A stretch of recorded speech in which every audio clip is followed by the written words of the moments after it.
Hey guys, Barry here to do an album review. Today I'm here to tell you all about the latest from Mad Hatter, Pieces of Reality, out May 22nd on Art Gates Records. This album has 11 tracks, 46 minutes in length, and this is the band's second full-length studio album. For those of you that haven't discovered this band, these guys are from Sweden and they're a power metal band that has a lot of classic heavy metal influences into their sound, but also into the vocal approach. This album, in my opinion, is very linear in its style, structure, and even in its sound. It's an album that really doesn't offer too many variations. It doesn't have peaks and valleys. It's definitely not a roller coaster ride. It's an album that's very concise in its sound. The band has a style, they have a sound, they have a signature sound, if you will, and that's what they're going to give you from the first track all the way to the last track. There are some variations in how they use the same elements throughout the album, but that happens on more of an individual track basis. I'll use the keyboards as an example. The keyboards are used throughout the record. Most of the time they really give you more of a classic heavy metal sound more than this modern, almost pop, synthesizer driven sound that a lot of power metal bands are incorporating into their music these days. So I felt that overall it shifts the sound more towards the classic, more so than towards the modern.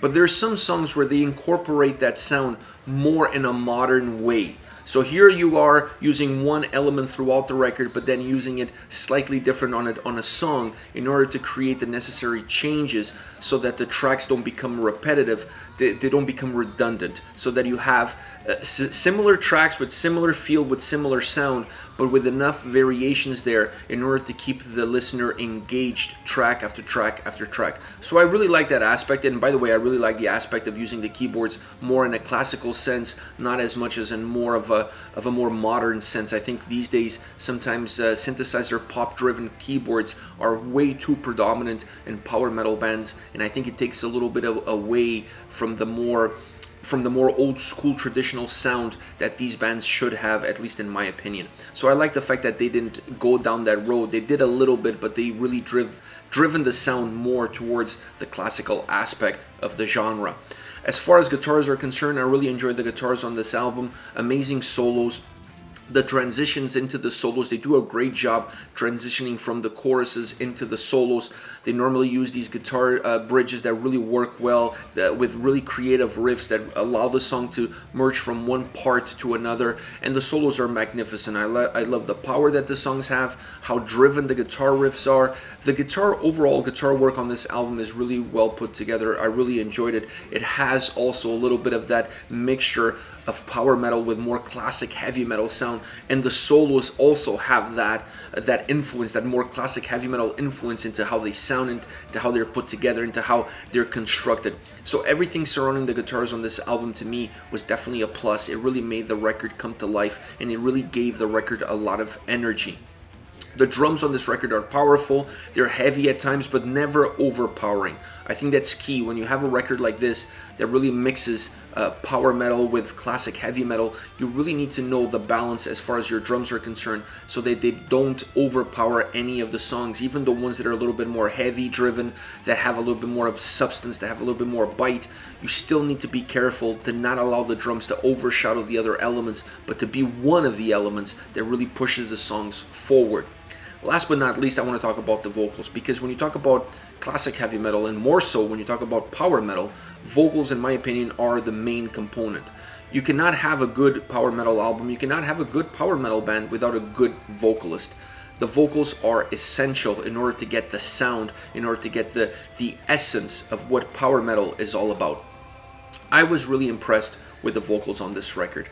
I love the tone, I love the delivery, I love the range. It fits really well with the overall sound that they constructed for the band and that they constructed for this album. I really felt that the songs were built around the vocal style, around the vocal tone, and that allows the songs to come to life, and it allows the songs to have a lot more soul, if you will. One of the elements I didn't like too much was the backing vocals / choirs. They didn't use it too much, but in some songs they just felt out of place. I'm not sure if it was the mix or on how the song was constructed. To me, they just felt that they were too far away on the recording. They didn't feel like they were giving the song the power that it needed to be like this over-the-top, bombastic feel, almost becoming an anthem, if you will. And to me, they were really driven deep into the sound of the song, and they didn't have that same robust feel that I would like them to have. In my opinion, on a record like this, if you're going to add backing vocals, and I'm not talking about layers into the vocals where you have the main vocals on with backing tracks behind it to give a little bit more substance, a little bit more volume or sound. In that case, I'm okay with it. And on this album, when they did that, it was fine. It really worked well. It gave the song substance.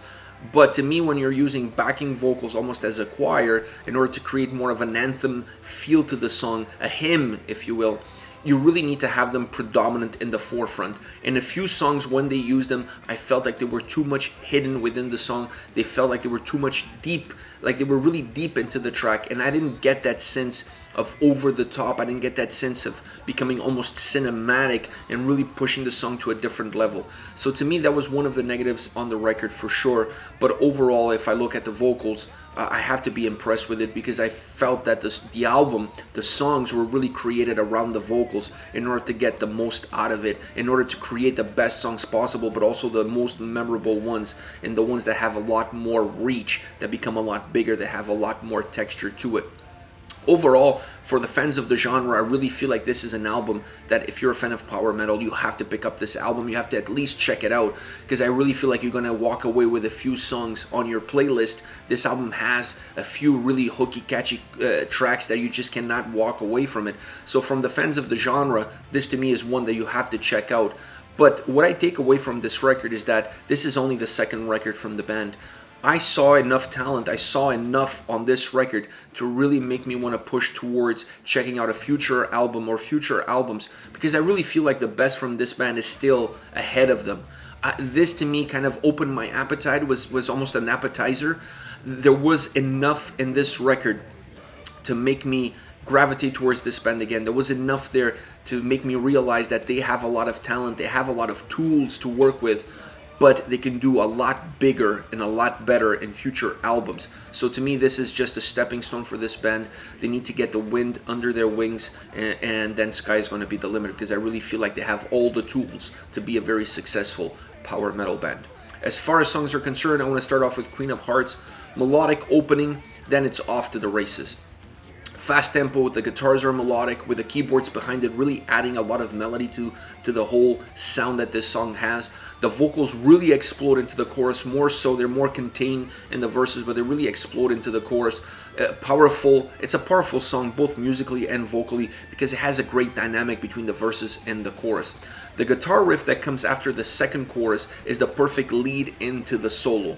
The solo really explodes with melody into the track, and it really matches the song well. It really balances out the song well. It really captures the essence of the song, of the dynamic of the song, of the difference between the verses and the chorus, and the more bombastic chorus. So the solo almost has that same build-up, that same feel of progression through it. I love this song. It's a really interesting track, great dynamic, great vocal performance, and I really love the sound of the guitars, specifically the solo. Next, The Valley. This is probably my favorite song on the record. The only thing I don't like about this song is that the opening is too short, in my opinion. It starts off with this Spanish guitar, acoustic Spanish guitar opening, almost a flamenco piece, and in my opinion it is too short. It should have been longer. It finished abruptly. It felt to me there was an abrupt cut before the song kicks in into the next gear, and it becomes this really high octane, fast tempo, fast moving power metal track. I would have extended that intro a little bit longer, and I would have made sure that it merged easier, or at least blended better with the rest of the track. To me, it feels like there's a divide, it feels like there's a cut there. Now, this song has great dynamic, is really fluid. The vocals have great melody, and the drums have a lot of heaviness. And when you put those two elements together in the chorus, you have one of the hookiest, catchiest chorus that you'll find on the whole album. The chorus of this song is really what gravitated me towards the track, mixed in with that acoustic sound that then comes in later into the song. I really like that dynamic. I really like the sound, the vibe, the style that the acoustic side of the song has.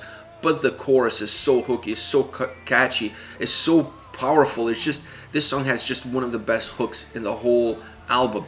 After the second chorus, you get that same acoustic sound coming in. Now it has almost a flamenco feel to it. It really sounds like that, and you get the clapping as well. So it has a little bit of a Spanish flamenco vibe to it. I really love that aspect of the track.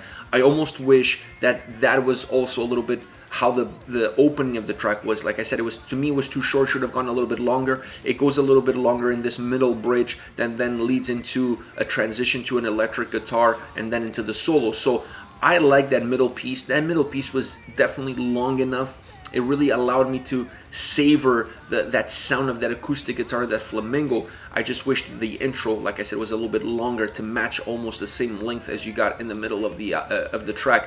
One of the best solos on the album is on this song, and to me the guitar transition from the acoustic to the electric to the solo, all of that movement there, all of that progression really emphasizes then on how good the solo is. After the solo, the track goes back to the initial circle of life, if you will, with the verses and then finishing off with a chorus. I really like the dynamic of this track. I feel like it goes into a lot of different places, but it's not disconnected. And when you have a solo like this and a really catchy, hooky chorus, you have definitely a song that will stay with the listener for a very long time. Last but not least, Awake. It starts off almost with an 80s computer game synth melody.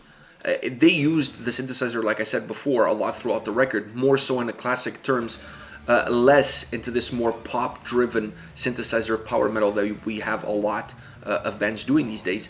But I thought the start of this song was it felt like it was going more towards the modern style. It works for this song. It doesn't feel out of place, and I like the fact that they started off with it, and in this case, they let it be a little bit more extended. And I like how it merged into the track. Perfect merger into the track. It blended perfectly into the song. It didn't feel out of place. This was an intro that worked extremely well for this specific song, specifically because of the merger of the two, the intro then with the actual song. The way those two pieces merge together is almost flawless, and that allows the song to really work on all sorts of different levels. It's a more powerful song in the verses, specifically vocally. You really feel the intensity vocally really rising in the verses more so than you get in the chorus. It's definitely more melodic in the chorus, so there's definitely a change there, more of a vocal tone change, because musically this is a track that's very leveled all the way through. It's a track that I don't really feel like it changes that much musically, but vocally is what you really get the differences between the verses and the chorus. This is a song that definitely has a bigger guitar bite, has a lot more heaviness from the guitars and drums, and that adds a different level to the song altogether. It just makes the song more robust.